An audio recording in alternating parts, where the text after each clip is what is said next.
Jeremy Sports Network coming to you live. Hey, how's everybody doing on today? Man, we got one of the hottest fighters in Atlanta, Georgia, King Dynamite, Mr. AKA Tate Bank, and he's with us today. Mr. Tate Bank, how you doing today, sir? How's it going? Oh man, it's going good, man. It's great to have you on the show. We know you're in the middle of training camp, so we appreciate the opportunity to be able to interview you. I appreciate you, my man. I appreciate you, my boy. So how's camp going for you right now? Oh man, it's just going strong right now, man. I feel at my peak. I feel really strong right now. I feel very, very strong. It's gonna end in knockout. I guarantee you. So and that's what you pretty much known for in your last fight. You was pretty much dominating that fight, and you was able to get the knockout, right? So talk to us a little bit about your last fight with Juan Guzman. How was that? I mean, it was the guy's a tricky dude. He got a lot of experience. He fought. I think one of the world champions right now. I think he's a WBC or WBO, one of those. So I knew I needed a guy with some experience because we're trying to move up in the ring fast. So I mean, the thing is like I size people up, man. I got power. I got pop in both hands. I just size you up. I'm very aggressive. I'm gonna make sure I put that amount of pressure on you. Crack, and I hit him, and I was shocked. Because I mean, it was a beautiful knockout, and it was in the first round, I believe, right? Yeah, the first minute, like when I hit him, I'm not gonna lie to you, I really was shocked. I was kind of upset because I wanted to go to rounds, but hey, I guess the crowd got what they wanted. Right, and that's what you're going to be bringing come April the 6th. Now, April the 6th, talk to us a little bit about what it is that you worked on specifically in this fight with Luis Dominguez. The thing about him is I sparred him, so I knew he always wanted to fight me after that. After the sparring, he always wanted to fight me, and I just know the game. I mean, the game plan is to put the pressure down. You know what I mean? Just to make sure we're gonna put that much amount of pressure on it. That's what I'm really known for. The pressure is just gonna be like I don't know I don't know what he got, but at the end of the day, I know that it's gonna be something to the effect of I guarantee you it's gonna be a knockout. Ooh, knockout. So this fight right here is for the WBC Fader card title, right? Yes, sir. Yes, sir.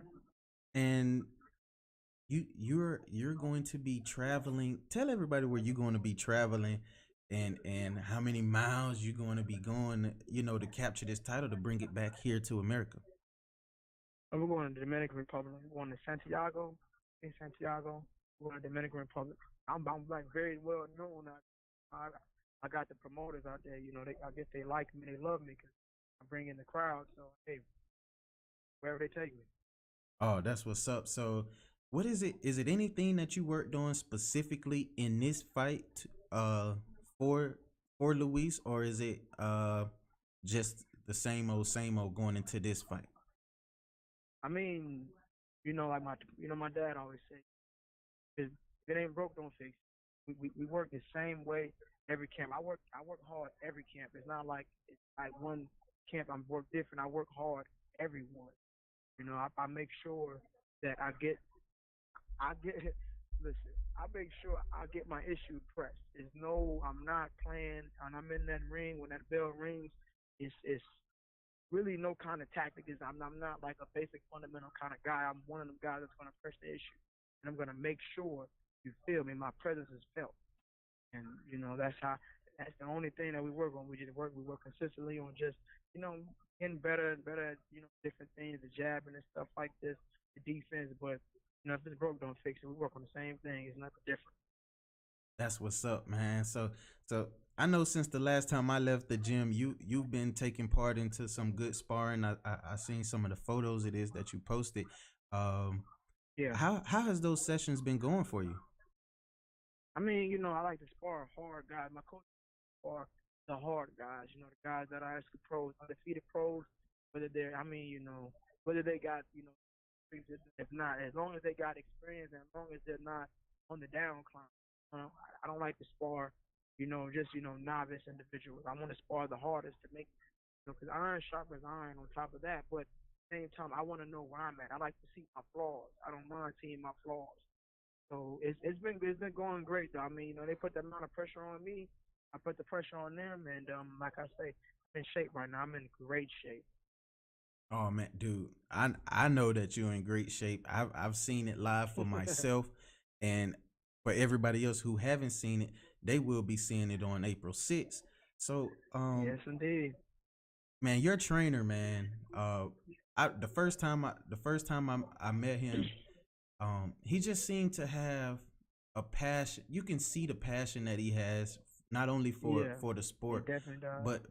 but for putting in the training and the hard work with you.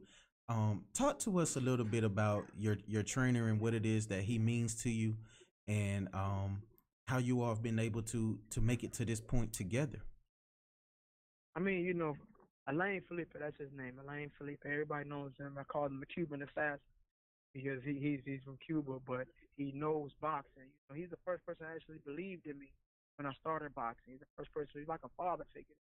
Anything I need, if I need something, hey, he got me. He got me to this level.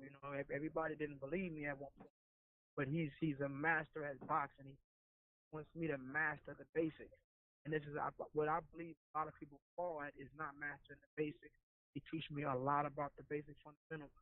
He every after every fight, I might have a knockout in it, but I always want to know exactly what I did wrong to get better, because I want to get on the better level.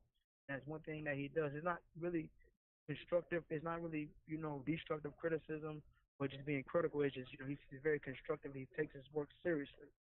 So he makes sure that, he gets me to that right level, and he got me here now.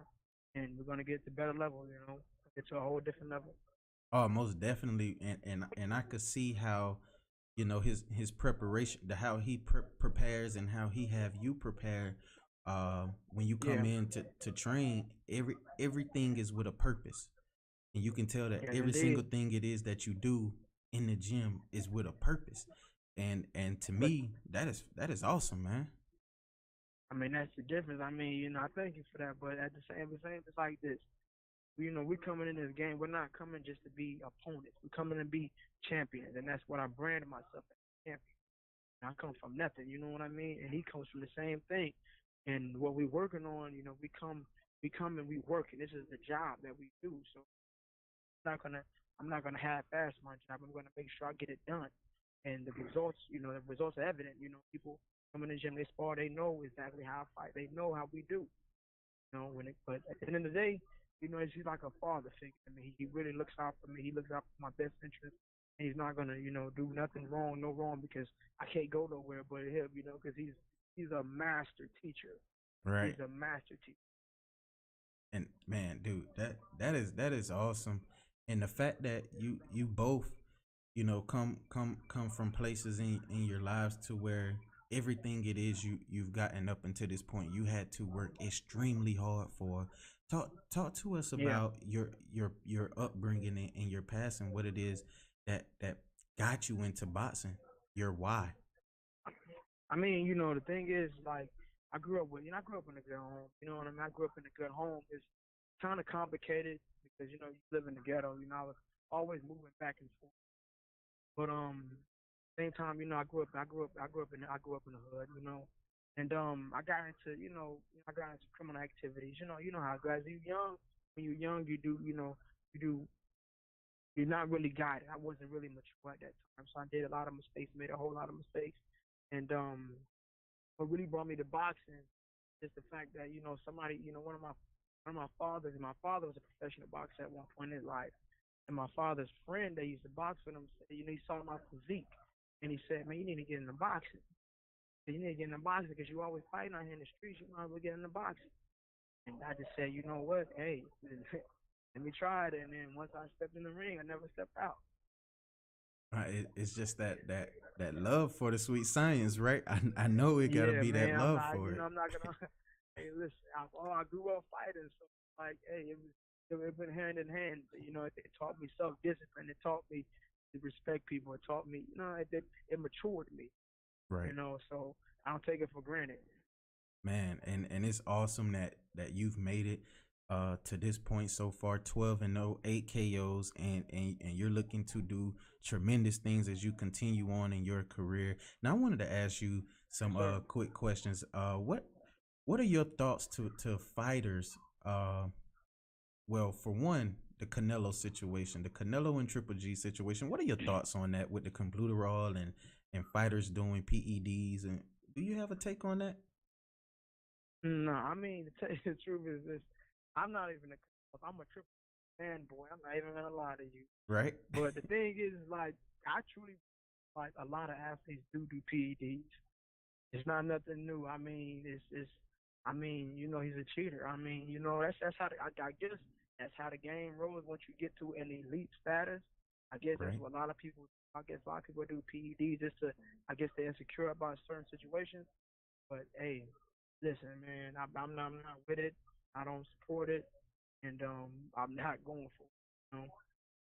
Man, that's good because Paulie Malignaggi said the same thing. He said we're morons if we're here to think that uh, PEDs haven't been going on in boxing, especially Of right now course, in I mean boxing. it's been So Mike Tyson and Holyfield were doing PEDs when they fought. A lot. That's not nothing new. You right, know, a lot of fighters do it. Like a lot of athletes, a lot of people do it. You know what I mean? It's not nothing new. It's not that now it's being exposed as far as because you got the social media, and that makes it way more. It expands it more. So it's right, like now it's like known even more now.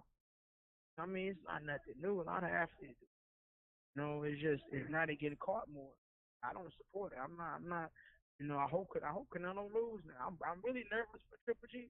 Now that we know he's been doing this the whole time, he probably been doing it his whole life. absolutely right. So that means his even if he wins this time, do you think it'll be if Canelo wins the fight, it'll be tainted in a way. It'll have an asterisk right next Pretty to it. much. I mean, his whole image is tainted right now. Mexicans don't even support him. They probably just be going for him, but I don't think they even support him no more because now, I mean, now you're known you failed 2 drug tests. You failed two. So I mean, like I mean, if he wins, I mean, people are gonna know. I'm mad that Triple G's going through this. I wouldn't even want to fight him. He should have just fought. Should just unified. Tell you the truth. Right. And went on and fought Billy Joe Should have just Saunders, right?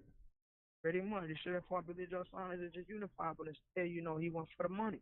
A lot of people, they go for the money. I don't understand why, but hey, now I mean now he sees a cheater. I don't think he should go through the fight. I think he just fight somebody else. And I I agree with you. And then again, I want to see him beat Canelo because I feel as Yeah, though, if anybody can do it, I think he can do it. And I think he did it the first I time think he can round. too. And they didn't give him, the victory that he was deserving of. Yeah. But, I I really do appreciate your point and view on this whole particular matter because I love to hear it from a fighter's standpoint more so than Yeah, everybody else weighing in on it, but to actually hear it from somebody who puts in the work and they actually get in the ring and fight. What are their takes on fighters pretty. I who mean, they yeah, go that's what I'm against? saying, You man. know, 'Cause y'all yeah, are in the man. I ring mean, with and them. it's like pretty much, and these guys, man. I mean, like people die in the ring. It's not like this is something where it's like the NFL, NBA. People die in the ring. Right. So I mean, if you taking PEDs, you can kill somebody. You got what 10 on the glove or something. And both you guys got power. You don't know what you can do. God. Well, I mean, cheaters. They shouldn't even be involved. As soon as they catch you cheating, you should be suspended point blank period for like a whole year.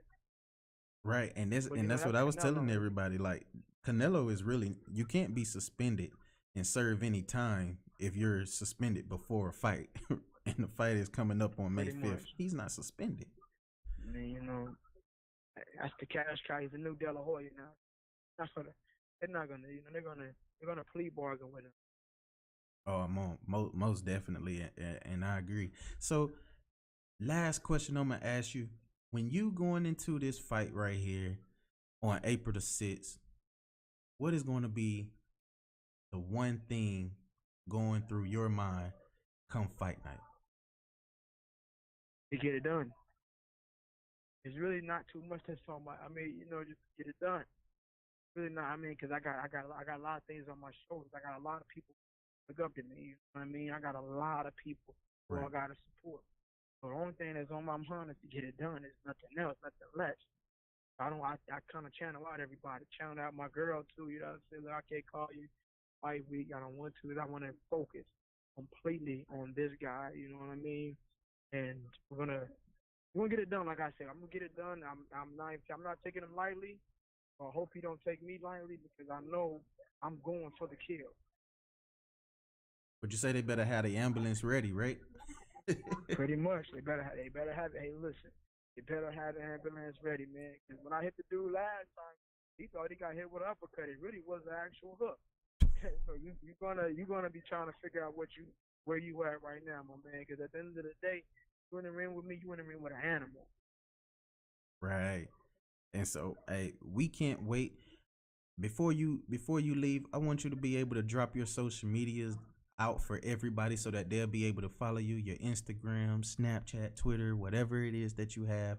Go ahead and drop those right now so everybody will be able to follow you. All right.